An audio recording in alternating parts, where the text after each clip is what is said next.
Hi guys, YouTube, it's Team Yoshi here, Alex, for another YCS Harrisonburg local second place bullcrap deck. Today I was playing Psychics on the budget, because I only have so many things. But it's fine, because it's locals, right? Okay, I'm going to start you off with the deck. We have the Psychic Engine, 2 Psychic Jumper, 2 Commander. So similar to the Jeff Jones deck, but a little text really. 1 Esper Girl, 1 Hushed Psychic Cleric. She's really good to get the pluses off of Esper Girl because when you're synchroing with her, you get to special summon them back and draw cards and add cards and blah blah blah. Time Escaer is a silly little fun tech that it just basically dodges your D-prisons and your compulsories with your psychic guys. I enjoy him. He's really silly. 2 Serene Psychic Wizards. It's a really good card. If I was running a more traditional with the more psychic clerics, I'd probably run 3 of these, but 2 seems to work just fine. Because no good turn 1. 3 Serene Psychic Witches. If I could run 8, I would, because it's just too good to open with. That's how you get your stuff going, really. 1 Armed Axon Kicker, because I didn't bother to get Overdrive Teleporter, and this is the 3rd Grandsoil, since I don't have the 3rd one. It's not too bad. You can E Tele and then summon it, just normal summon it, and it can get over things and special summon from the grave, and you can make 8s with it, and it's not that bad, really. Little beater. Neospatian Grand Mole, it's like running compulsory without having to set it. It's good stuff. Jeff Jones ran 2 Giant Rats, because that was back when you could play Gurgias and set, and that was okay, and you just can't, it's just not the same anymore. You get popped with an Undyne turn 1. So every time I drew this, I hated it, and I probably would just run another Hush Psychic Cleric or something. 2 Card Troopers to get your Millen going, get your Ursa into the grave.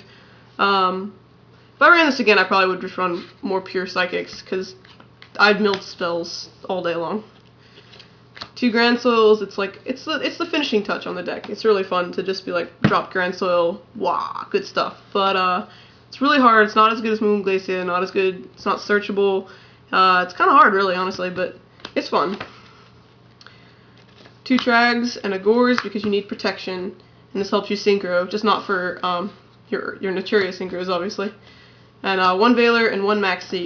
I thought 2 of each was just a little too much right now. And then you can just, when you side deck into what's more helpful. The traps, we just have the 1 Psychic Overload. It's the Pseudopod Avarice. It's really not too bad. Easy side out if you need it. Triple MST because you gotta get your stuff through. Torrential is a really horrible threat. Dark Hole. Reborn. 2 Miracle Synchro Fusions. You can set it and get it blown up. Your Ultimate Axon Kicker is a fantastic card if you can get it out.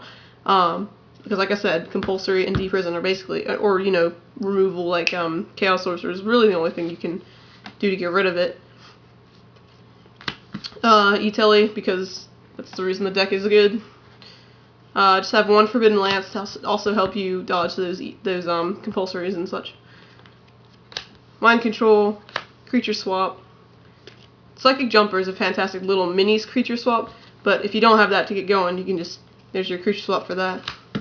Heavy Storm, Pod Avarice, and 2 Dualities for consistency. Alright, the extra deck is 1 Ultimate Axon Kicker. Jeff Jones is running 2, but I find that most of the times the ways that they get rid of it is by just compulsing it, so you will have the other one. And almost never are both of those Miracle Synchro Fusions going to be live. Thought Roller is your level 8 guy. He's fantastic for D-prison and compulse. Stardust, Scrap Dragon. Jeff Jones wasn't running Landoise, and I just really don't understand why, because there's a lot of spells in this deck, and they're pitch. Well, I ran even more, so you could pitch them. I love Landoise. Psychic Lifetrancer for your level 7 Psychic. Black Rose, Gaia Knight, Barkion, and he was running Psychic Nightmare, and I don't have one, and that was stupid and really sounds poor of me. I don't have a $10 card, but it's a lot more important than I thought it was originally.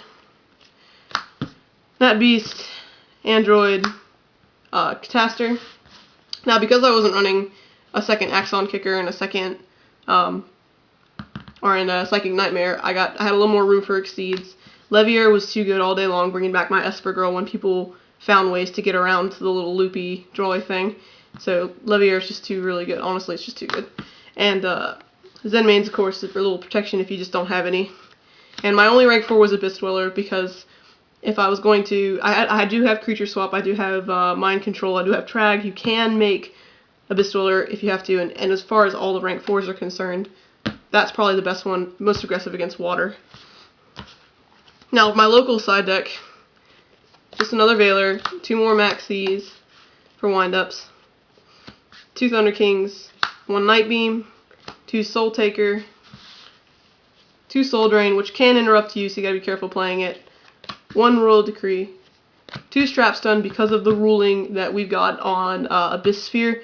If you trap stun, chain trap stun, then the spear will not destroy itself, and the opponent cannot play spells for the rest of the game until they get rid of it. Yeah, Decree does the same thing though. Decree does the same thing as long as... It does exactly the same thing. It does do the exact same thing, but it stays active, and people can't MST it in response to it. Trap stun's just a little more giggly because they have to Solemn Judgment in order to stop it, you know. And double Mind Crush because this is a searching format. Well, especially at my locals with water and you were playing heroes that time. Okay, I mean that's pretty much the deck. It's fun. Take it, play with it, and probably follow Jeff Jones because he's better than I am, but it's okay. We have fun. Peace out, you.